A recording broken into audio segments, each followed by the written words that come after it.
Donc je me présente, je suis Béatrice de Rénal, je suis docteur en nutrition et je travaille pour Nutri-Marketing. Vous nous retrouvez d'ailleurs dans l'espace innovation. Enfin, on fait différentes choses pour le CFIA, on est partenaire depuis longtemps. Et aujourd'hui, je voulais vous parler plus particulièrement de faire monter vos équipes en compétences en nutrition. Pourquoi ? Parce que en fait, vous êtes un peu comme Monsieur Jourdain qui fait de la prose sans le savoir. C'est-à-dire que vous faites des produits alimentaires, vous les mangez aussi peut-être à un moment donné, mais en fait, vous ne vous rendez pas compte que vous êtes une des clés maîtresses de la nutrition, de l'alimentation des Français, des Européens, du monde entier, je ne sais pas. Et évidemment, vous êtes donc, de près ou de loin, vous êtes quand même aussi impliqué dans ce qu'on appelle la santé publique.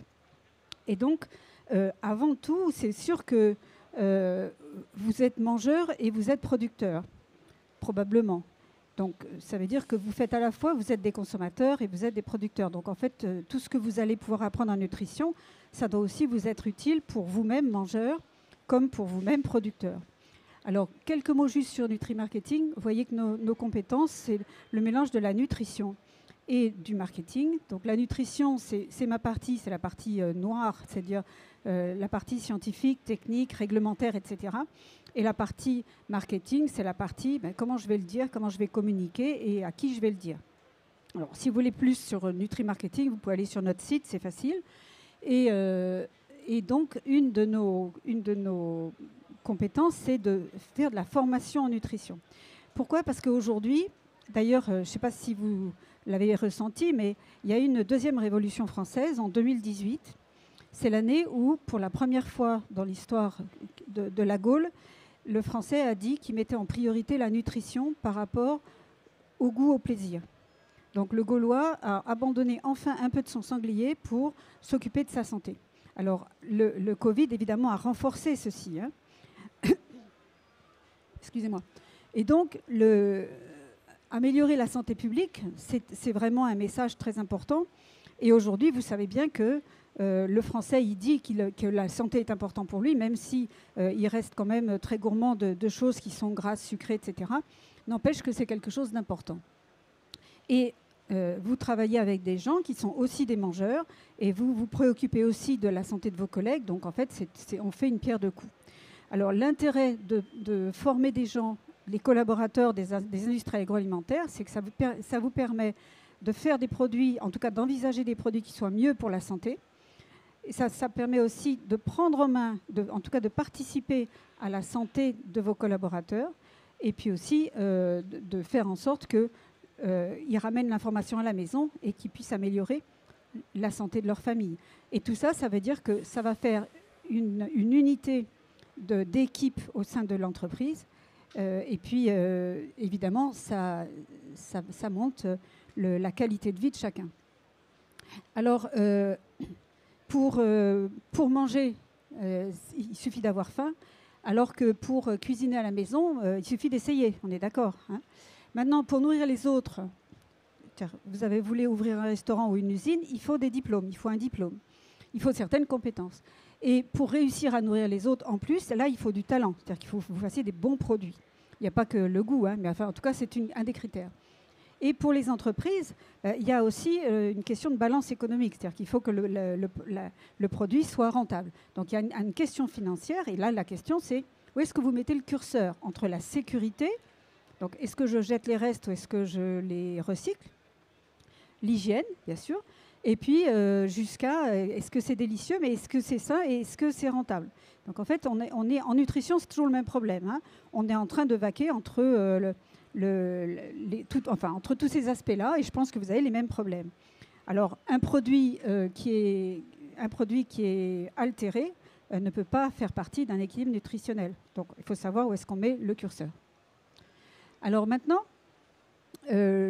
avant, si vous voulez, le consommateur nous disait, moi, ce que je regarde, c'est le coût et le goût. C'est-à-dire que le rapport qualité-goût, pas qualité-prix, hein, mais donc c'est le goût et le coût.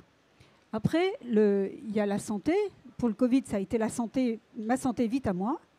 Et aujourd'hui, c'est la santé de la planète. C'est-à-dire qu'aujourd'hui, les Français vont d'abord regarder est-ce que c'est bien pour la planète ou pour le développement durable, même avant de savoir si, par exemple, c'est bio. Alors aujourd'hui, le bio se casse un peu la figure parce qu'en fait, être bio, c'est plus suffisant. Donc c'est bien et bio, mais ce n'est pas suffisant. Donc les gens, ils préfèrent, surtout les Français, ils préfèrent le produit qui est fait à côté de chez eux. Ils ont l'impression que c'est mieux que le bio parce que c'est sous leurs yeux et ils ont l'impression que ce sont des circuits courts. Alors la conséquence, c'est que tous les majeurs s'intéressent à la nutrition aujourd'hui pour suivre les tendances et les demandes des consommateurs, bien sûr. Donc ils s'ouvrent à la nutrition sur les emballages, mais aussi à la nutrition fonctionnelle, compléments alimentaires, substituts de repas, etc., etc. Donc, vous voyez, tous les grands noms ont ouvert une filiale, se sont intéressés à la nutrition, avec plus ou moins de compétences. Et vous, là je pose la question, est-ce que vous vous sentez compétent en nutrition ? En dehors du fait qu'effectivement vous mangez, mais est-ce que pour ça vous donne assez de compétences pour parler de la nutrition ? Alors, aujourd'hui, la société financière, c'est aussi une entreprise qui doit avoir un but social. C'est-à-dire qu'elle doit s'occuper de ses employés, de la planète, de son impact sur l'environnement, de son impact social, éthique, etc. Donc, de plus en plus, je pense que là, on est vraiment parti sur une voie qui est vraiment bénéfique à tout le monde. Et évidemment, là, moi, si je me préoccupe de la santé et la nutrition de mon équipe, eh bien, je sais qu'elle sera contente, qu'elle va mieux travailler, qu'elle sera moins absente, qu'elle sera moins malade, et probablement sa famille aussi. Alors, pourquoi est-ce que c'est important d'intégrer des formations, ou en tout cas de faire monter son équipe en compétences en nutrition ? C'est parce que ça peut leur faire améliorer leurs compétences physiques, voire intellectuelles. Ça peut ça peut aussi renforcer, et ça on a pu le mesurer, la confiance et l'esprit de cohésion dans l'équipe. Hein, et en tout cas, à chaque fois, quand on a fait quelque chose pour les personnels, eh bien, ils avaient le sentiment que le patron faisait bien son boulot. D'ailleurs, pendant le Covid, on a fait pour nos clients, on a proposé des informations pour les consommateurs, pour leurs employés, en disant, voilà, les bons gestes à avoir pendant le Covid. Et les réponses aux questions que tout le monde se posait et qui étaient terrorisantes. Par exemple, quand je vais acheter le pain, est-ce que je dois passer le pain à l'eau de Javel avant de le manger, avant de le faire rentrer chez moi ? Ça, c'est des vraies questions qu'on m'a posées quand même. Hein. Est-ce que quand je sors de l'usine, donc à l'usine, j'étais enrobée de blanc, etc. Je sors, je me mets mon manteau, mais quand je rentre, est-ce que je dois me désinfecter de façon nucléaire dans ma salle de bain avant d'embrasser mes enfants, ou est-ce que je peux les embrasser tout de suite ? Ou est-ce qu'il faut que je me mette du gel alcoolique sur ma bouche avant de les embrasser ? Vous voyez, c'est des genres de questions comme ça. Donc, c'est très important de pouvoir donner à son équipe des informations scientifiques, médicales, nutritionnelles qui soient robustes. Alors, donc, il faut aussi être compétent en relations humaines. Alors, j'aurais dû vous dire depuis le début, cette conférence, cette présentation, si vous la souhaitez, il suffit de mettre un petit mail et je vous l'enverrai. Hein. Donc, alors, aujourd'hui, on sait qu'un décès sur 5 dans le monde est dû à une mauvaise alimentation. Alors, le monde est vaste, hein, certes. Et nous, en France, donc, vous voyez, les Français sont convaincus à 91% de l'importance de l'influence de leur alimentation. Alors, c'est vrai que nous, on est des mangeurs réputés. Et c'est vrai que le manque de connaissances et les erreurs, toutes les erreurs qu'on peut voir sur la toile, font que les gens sont tout à fait paumés. Donc, ils posent des questions parfois qui sont hallucinantes. En consultation, j'ai des gens qui me disent « Dites-moi ce qu'il faut que je mange ». Voilà. Donc, en fait, ça veut dire que vous avez perdu tout repère par rapport à ce que vous avez appris. Or, votre éducation alimentaire, elle a été faite par vos parents. C'est vos parents qui vous ont montré le chemin. Et comme tous les enfants, vous avez fait le caméléon. Vous avez mangé comme vous l'avez vu autour de vous. Et là, vous avez perdu ce repère-là. Et donc, aujourd'hui, ce qui est pire, c'est que moi, je vois des gens qui délèguent complètement leurs décisions alimentaires. Alors qu'en fait, c'est vous, c'est votre corps qui vous dit « ça, c'est bon pour toi, ça, c'est pas bon ». Moi, quand je vois, par exemple, du saucisson, je me dis « ça, c'est pas bon pour moi, je le mange pas ». Alors que si je suis perdue et qu'on me dit « ah, le saucisson, c'est très bon pour la santé », je vais me forcer à le manger. Donc là, aujourd'hui, on a des gens qui prennent des décisions aberrantes, qui sont anti-émotives et sensitives, mais parce qu'ils sont perdus. Alors, les objectifs d'une formation, c'est quoi ? Avoir le B.A.-BA. En fait, il ne faut pas faire des cours de biochimie, il ne faut pas faire des cours de physiologie, parce que c'est compliqué, et puis vous avez autre chose à faire. Quand vous allez chez le médecin, Le médecin, il ne vous explique pas tout le processus, et il ne vous dit pas vous devez trouver de l'acide acétylsalicylique, alors je vais... Non, il vous dit vous prenez une pilule le matin, une le soir, pendant 15 jours, et basta, et vous revenez me voir. Il ne cherche pas à vous expliquer tout. Moi, je ne veux pas vous faire un cours de nutrition physiologique. Je veux juste vous dire les choses de bon sens. Et par exemple, quand on vous dit 5 fruits et légumes par jour, alors il y a des gens qui ont dit 5 petits pois, ça va. Je peux le faire. Il y a des gens qui m'ont dit, vous vous rendez compte, 5 pommes par jour, mais je ne peux jamais le faire. Il y a des gens qui m'ont dit, une cuillère de macédoine, ça va. Il y a des gens qui m'ont dit, est-ce que le persil, ça compte dans une soupe? Bon, ça veut dire quand même les gens étaient tout à fait paumés. Alors aujourd'hui, on préfère aux injonctions comme ça, il faut 5 fruits et légumes. Parce qu'en fait, ce n'est pas vrai. La nutrition, c'est une science tout à fait neuve et tout à fait ignare finalement. Donc on fait une courbe de Gauss et on voit, tiens, la majorité des Français, ils mangent ça, donc continuons, ça a l'air de bien marcher. C'est comme ça que la nutrition. Alors aujourd'hui, moi j'ai des patients qui m'ont dit, je ne mange jamais de fruits et de légumes. De ma vie, je ne mange jamais. Par an, je mange une demi-tomate cerise. Ils me disent, quand est-ce que je vais mourir?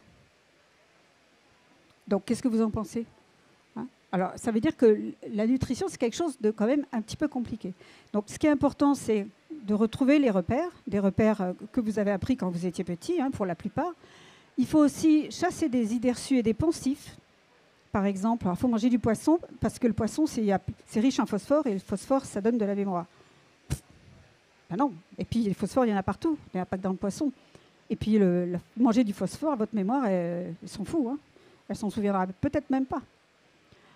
Alors, après, c'est apprendre à ancrer des savoirs sur des connaissances qui sont rigoureuses et robustes et qui durent dans le temps.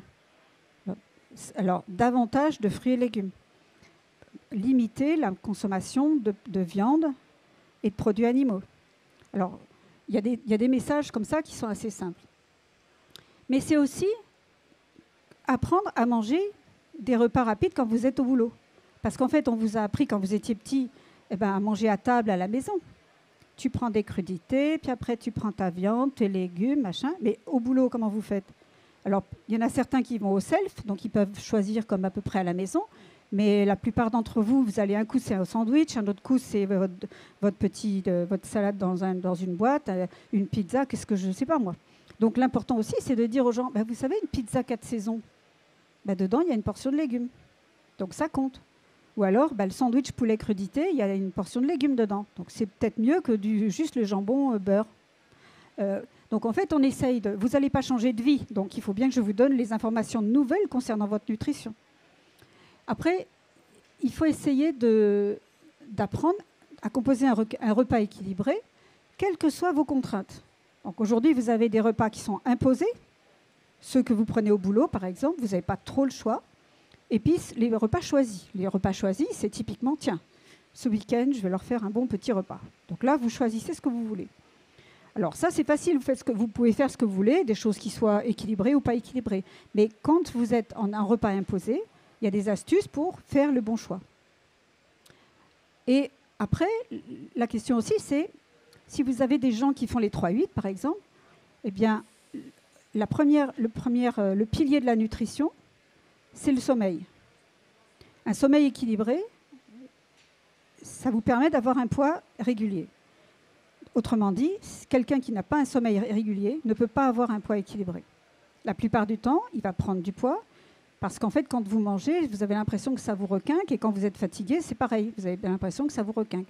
Donc, tous les travailleurs postés, tous les gens qui ont des jet lag, qui ont des décalages horaires dans un sens, dans un autre, tout ça, ce sont des gens qui sont fragilisés. Et donc, ils ont besoin d'une formation, ils ont besoin d'avoir des conseils en nutrition. Et puis, évidemment, il y a la fatigue, le burn-out, ça peut vous mener dans un sens ou dans un autre, c'est-à-dire soit vous arrêtez de manger, soit vous mangez trop. Et puis après, il y a ceux qui veulent qui veulent intégrer une activité physique et qui pensent qu'ils ont besoin de manger plus que les autres. Si vous faites 1 heure de sport par jour, je dis n'importe quoi, vous faites 1 heure de jogging par jour, vous n'avez pas besoin de manger plus que les autres. Alors ça, c'est peut-être aussi le prétexte pour se taper une barre de je ne sais pas quoi derrière. Bon, voilà. Et puis après, la problématique qu'on a chez pas mal de clients, c'est de dire, voilà, toute l'équipe de R&D, ce sont des gens qui ont des dégustations quotidiennes, parfois multi-quotidiennes. Et ces gens-là, tous me disent, alors les mecs, les gros, tout le monde, me disent, quand je suis rentrée dans le poste, depuis, j'ai pris 3 kilos, 5 kilos, 10 kilos. Donc ça veut dire que ce sont des gens qui prennent du poids parce que ils essayent d'avoir une vie équilibrée, donc familiale en plus, petit déjeuner, etc. Et puis ils mangent ça en plus. Alors on n'en mange pas beaucoup, hein, mais si vous mangez une petite cuillère de jus d'orange, c'est pas grave, mais si vous mangez une cuillère à soupe de pâte à tartiner, c'est un peu plus impliquant. Alors tout ça, c'est des formations qu'on propose et qui sont quand même assez intéressantes pour tout le monde. Alors, le Nutri-Score, vous connaissez le Nutri-Score, je pense, pour tout le monde. Vous connaissez le Nutri-Score? Vous savez le manipuler, vous savez comment il marche, etc. ou pas du tout? Enfin, ou pas. Est-ce que vous êtes sûr de savoir ou pas trop? Oui. Alors, si vous n'êtes pas sûr, vous allez voir sur Santé publique France. C'est eux qui gèrent le Nutri-Score et il est expliqué. Si vous allez sur le site de l'ERN, vous allez trouver, je les ai mis dans la slideshow, vous allez avoir des petites vidéos qui vont vous expliquer. Mais globalement, c'est un système de notation et depuis qu'il est en ligne, eh bien aujourd'hui, on a... donc il représente aujourd'hui plus de la moitié, pratiquement 60% des produits qui sont étiquetés en vrai. Après, si vous allez voir sur n'importe quel drive ou n'importe quel distributeur, les Nutri-Score sont affichés, qu'ils soient sur l'emballage ou pas. Donc, de toute façon, c'est tout à fait transparent. Si vous voulez avoir le meilleur choix, vous allez sur un site qui s'appelle Open Food Fact. C'est un site associatif, et donc vous tapez votre marque ou vous tapez votre produit, et là, vous allez avoir la liste des ingrédients, la liste des additifs, ceux qui sont controversés, etc. Après, vous avez le Nutri-Score et le Score Nova. Et ça, c'est fiable parce que vous pouvez après comparer avec d'autres produits. Alors, le Nutri-Score, vous savez l'utiliser en tant que mangeur? Vas-y, quelqu'un m'explique. Vous êtes dans un rayon pizza. Vous avez des pizzas qui sont C, D, E. Vous prenez laquelle? Mais pourquoi? Oui, mais moi je préfère la pizza 3 fromages. Elle est E. Mais la pizza C, qui est je ne sais pas quoi, j'aime pas. Moi, je veux une pizza, je vais acheter la E. Ce n'est pas interdit d'acheter la E. Hein. Donc, moi, je vais prendre... De toute façon, moi, je suis comme vous, je mange que ce que j'ai envie de manger. Hein. Et donc, je regarde, je me dis, aïe, celle que je veux, elle est E. Je vais l'acheter, mais je vais éviter de manger des frites avec. Je vais manger une salade verte. Ou alors, je vais peut-être manger que la moitié.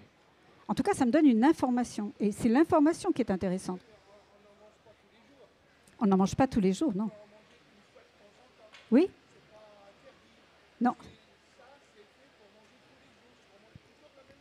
Non, parce que personne ne mange toujours la même chose. En fait, non. En fait, on ne mange jamais que ça. Non, on ne mange jamais que ça. Et le PNNS, il vous dit, en fait, il est destiné à des gens qui ne connaissent pas la nutrition et qui n'ont pas, à la limite, j'allais dire, qui ne regardent pas. La composition des ingrédients, par exemple. Donc là, il faut retourner le paquet, il faut faire attention, il faut lire, machin. Donc simplement, c'est un système qui a été fait pour que la personne qui n'est pas informée, d'un coup d'œil, elle voit la note. Ça va lui donner 2 informations. Dans un rayon donné, le rayon pizza, il y a des pizzas qui sont D, E, il y a des pizzas qui sont B, C. Soit elle se dit, bon, moi je veux que mes enfants mangent sainement, donc je vais prendre le B, le C, je ne leur demande pas leur avis, et avec ça, au moins, ça sera mieux. Et ça, elle a raison. Mais quand vous avez quelqu'un comme moi, qui est capricieuse, je vais prendre la E, parce que c'est celle que j'aime, mais je vais faire attention à ce que je mange, à côté.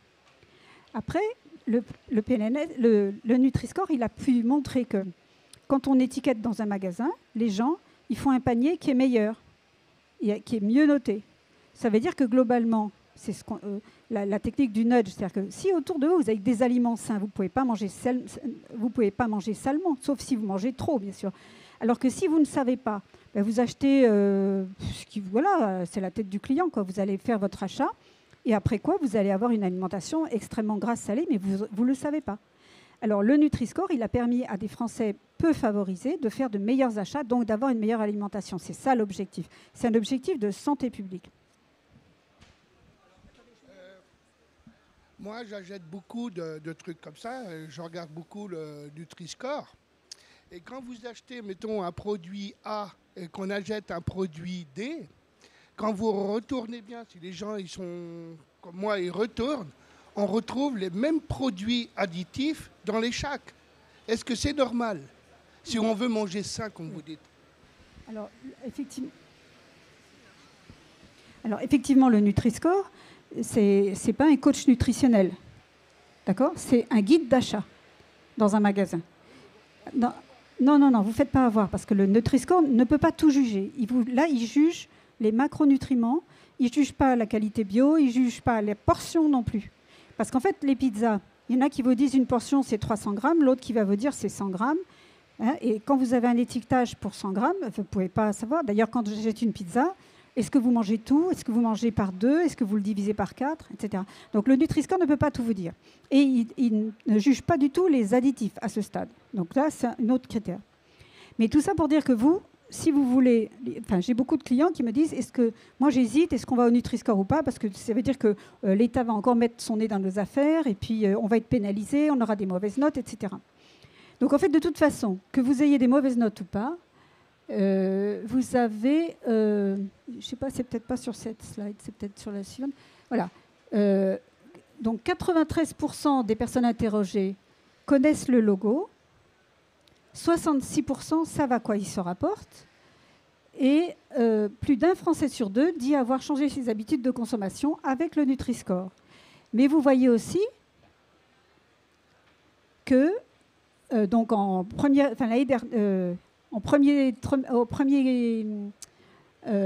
2021, les ventes des produits sans Nutri-Score ont augmenté de 0,8% quand les produits avec un Nutri-Score, n'importe lequel, y compris un mauvais, avaient cru de 18,5%. Ça veut dire qu'aujourd'hui, le Français, il dit, s'il n'y a pas de Nutri-Score, c'est louche.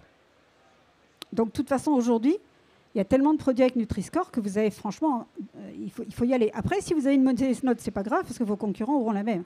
Donc, ça ne sera ni un avantage, ni un inconvénient. Ça sera un avantage, évidemment, si vous n'avez pas de Nutri-Score du tout.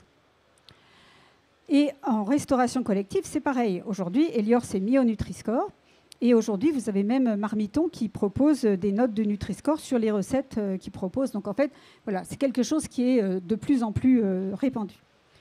Alors, et vous, le Nutri-Score, il a été intégré par les applis, les évaluateurs. Tout ça vient de Open Food Fact qui donne l'information et les applis pompent l'information d'Open Food Fact pour après rajouter leurs trucs et leurs machins. Mais c'est vrai qu'aujourd'hui, vous avez beaucoup de gens qui ne savent pas trop, parfaitement en tout cas, utiliser le Nutri-Score. En particulier, quand vous comparez, par exemple, quelqu'un me dit « Ah, mais vous vous rendez compte, l'huile d'olive, elle a tel Nutri-Score, alors que le Coca, il a tel Nutri-Score. Alors, ça veut dire que l'huile d'olive est moins bonne que le Coca-Cola. » Ben, c'est pas comparable. Il faut comparer que des aliments qui soient dans le même rayon. Alors, de toute façon, ça ne sert à rien de faire comme ça. Alors, là, ici, vous avez les outils, vous avez des liens pour voir des toutes petites vidéos qui vous expliquent le Nutri-Score, à quoi ça sert et toutes les idées reçues. Par exemple, quand vous avez les Italiens qui nous disent « Ah oui, mais le Nutri-Score, ça va contre les produits AOC, les produits traditionnels. » Ben non, pas du tout. Si le produit traditionnel a la même composition qu'un produit industriel, il aura la même note. Ni plus, ni moins. Après, c'est évidemment à vous. Ah si, là, enfin, on a comparé, nous, toutes les...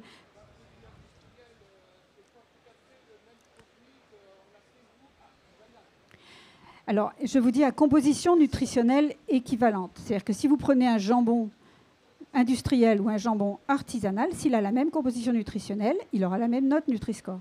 Il n'aura pas le même goût, je vous l'accorde, il n'aura pas le même prix, il n'aura pas tout ça, mais c'est comme ça. Donc après, vous avez la végétalisation de l'alimentation. Aujourd'hui, de plus en plus, les gens veulent du végétal. Et on est avec des alternatives végétales à des produits carnés. Et là, vous vous rendez compte qu'on arrive à des aberrations parfois, notamment quand vous avez un burger végétal qui contient peut-être 5 additifs, pas mal d'ingrédients, alors qu'un burger, la viande, ça reste un beefsteak, quoi. Donc, en fait, là, aujourd'hui, les gens commencent à savoir qu'on a été un peu trop loin dans certains cas. C'est pour ça, d'ailleurs, que les gros Américains, les grosses sociétés de faux burgers américaines sont en train de se casser la figure parce qu'en fait, les Américains ont goûté, ils ont trouvé ça très sympa, mais voilà, ils ne l'ont pas racheté. Donc, Beyond Meat, tout ça, ça part c'est un peu comme la Silicon Valley. Alors après, vous voyez que aujourd'hui, malheureusement, moi qui suis nutritionniste, ben, je me rends compte que les Français, ils sont très intéressés par tout ce qui est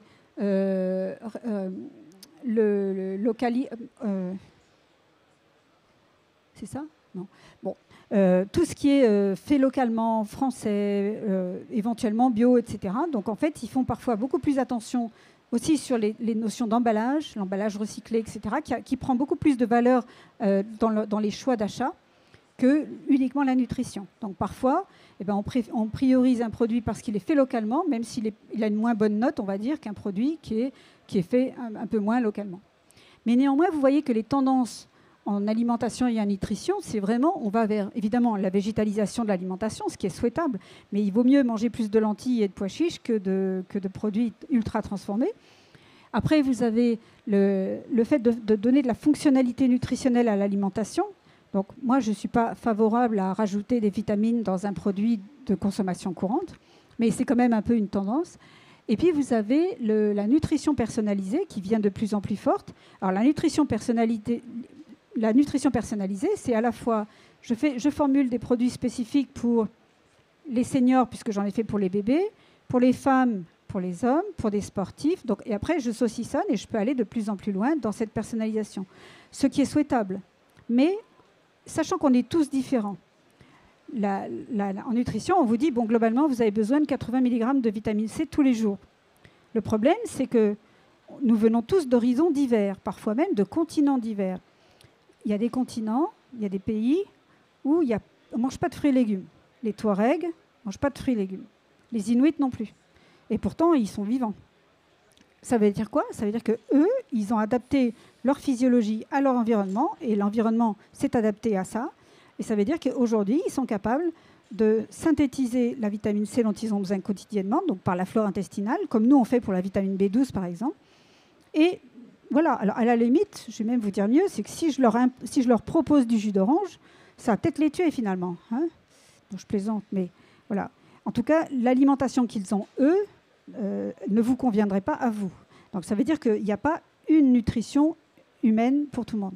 Et que dans une population donnée, la France par exemple, la France est déjà très très cosmopolite, mais globalement, on a une courbe de Gauss, et puis on dit, ben voilà, 80 mg de vitamine C, c'est le gros de la troupe, quoi. Puis après, il y en a qui ont besoin de moins, en tout cas qui en mangent beaucoup moins, et puis il y en a qui en mangent bien trop. Et qu'est-ce qui se passe si j'en mange trop? Ça fait aussi des dégâts. Donc notamment, c'est ce qui se passe aux États-Unis avec des problèmes de reins, parce que ça ne sert à rien de prendre 2 grammes de vitamine C tous les jours, parce que là, ça ne fait que fortifier les canalisations. Hein. Mais en passant, ça vous abîme quand même un petit peu. Donc ça veut dire que la nutrition, il ne faut pas la jouer Superman, quoi. Hein. Il faut vraiment la jouer physiologique. Après, vous voyez que aujourd'hui, on est d'ailleurs sur le salon, vous avez bien vu, tout ce qui est upcycling. Hein, donc je récupère les coproduits de l'industrie et je refais quelque chose avec ces coproduits. Donc il y a énormément d'initiatives là-dedans, ce qui est une très bonne chose. Mais du coup, en nutrition, qu'est-ce que c'est? Qu'est-ce que ça devient? Est-ce que c'est bon pour moi ou pas? Là, je fais du pain avec des drèches de brasserie. Est-ce que vraiment ce pain, ces drèches, est-ce que ce sont que des fibres ou est-ce que ça apporte quelque chose de plus ou quelque chose de moins? Donc ça, c'est encore des chemins à explorer. Mais tout ça, c'est des choses qu'il faut essayer vers lesquelles il faut essayer d'aller. Donc aujourd'hui, on parle beaucoup du concept One Health, c'est-à-dire que votre santé, elle est liée à ce que vous mangez. Donc si vous mangez de la bonne charcuterie avec un bon cochon qui a été correctement nourri, à ce moment-là, vous serez correctement nourri. Donc tout ça, c'est pour vous donner une petite idée de ce que l'on peut, de l'information que l'on peut inculquer dans une entreprise. Et je pense que la moindre des choses, c'est que les gens qui préparent les aliments soient des gens qui aient un minimum de connaissances dans ce domaine-là. Je vais m'arrêter là. Et si vous avez des questions, je suis à votre écoute. Attendez, parce que c'est enregistré, il faut avoir un micro. Merci, madame. Allez-y, allez-y. Tout à l'heure, vous avez parlé du bio et à côté des produits naturels qui sont faits par nous. Le bio, il est en hausse chez nous. Par chez nous, il est en hausse. Et quand vous dites qu'il est en baisse, parce qu'il y a certains produits bio qui reçoivent à des fois des produits de traitement d'un côté, d'un champ d'à côté. Ça, on n'y peut rien, c'est fait comme ça. Mais il ne faut pas dire que le bio, il est en chute libre. En moment, au niveau national, j'ai quand même des bouquins qui le prouvent, des revues, qu'il est en hausse de 15% tous les ans. Alors, non, pas en France.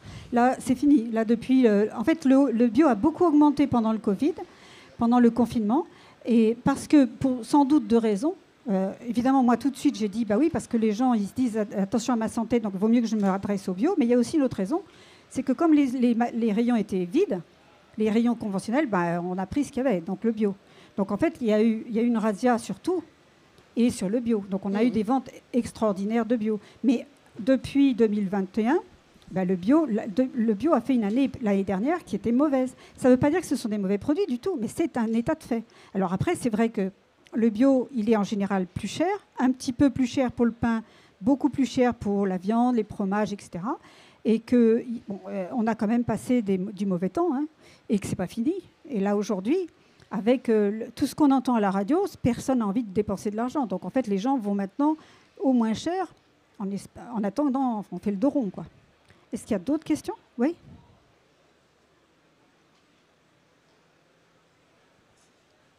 Vous avez parlé tout à l'heure du Nova avec le Nutri-Score. Alors, je suis allé sur Open Food Facts et j'ai vu effectivement cet indicateur-là. Il indique quoi? Alors, Nova, il faut bien savoir que c'est une classification qui a été faite par des scientifiques. Et c'est par le professeur Monteiro qui est au Brésil. Il a fait ça un petit peu après le Nutri-Score, ou en tout cas c'est à peu près concomitant, parce que on travaille avec lui. Hein.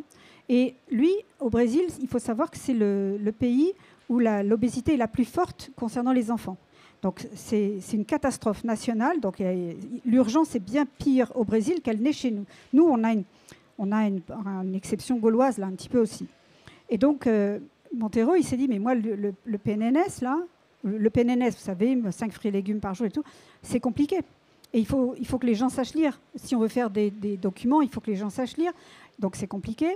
Alors, lui, ce qu'il a fait, c'est, moi, j'ai beaucoup plus simple. Il a dit, moi, je vais faire 4 catégories. La première, c'est les aliments tout simples. C'est un poisson, un œuf, un morceau de viande, un verre de lait, une pomme, etc. Le 2, c'est tous les condiments. Le sel, le poivre, l'huile, le vinaigre, le beurre, etc. Enfin, vous voyez, tout ce qu'on peut utiliser en cuisine.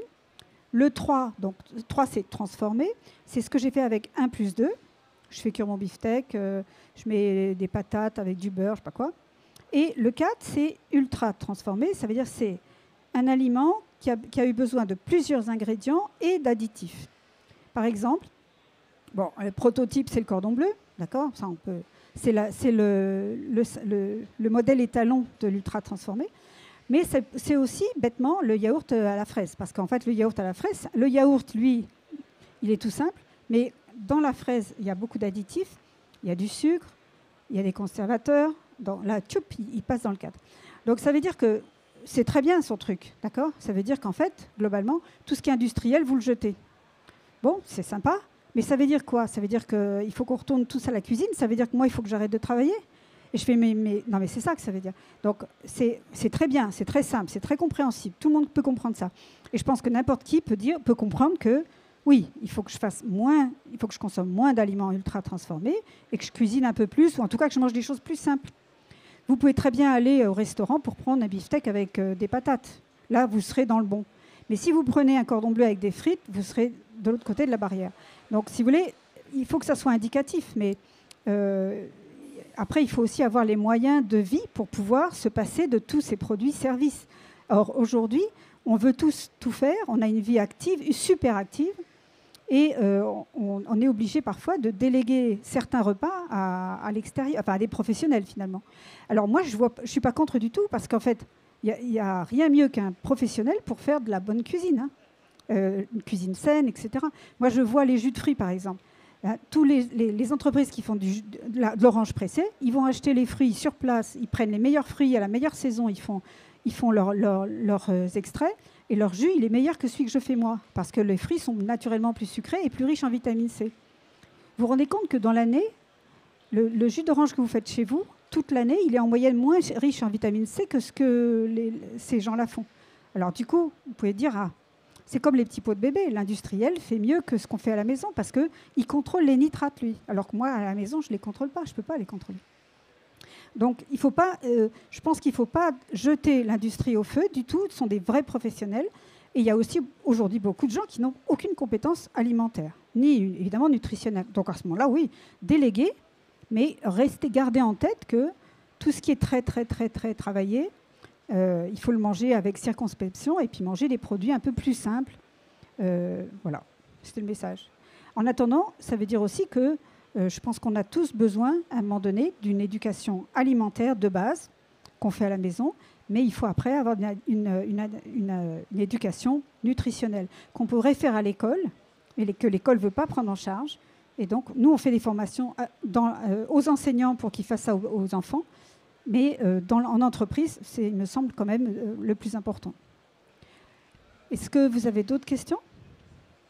Je vous remercie de votre attention et je vous souhaite un très bon salon.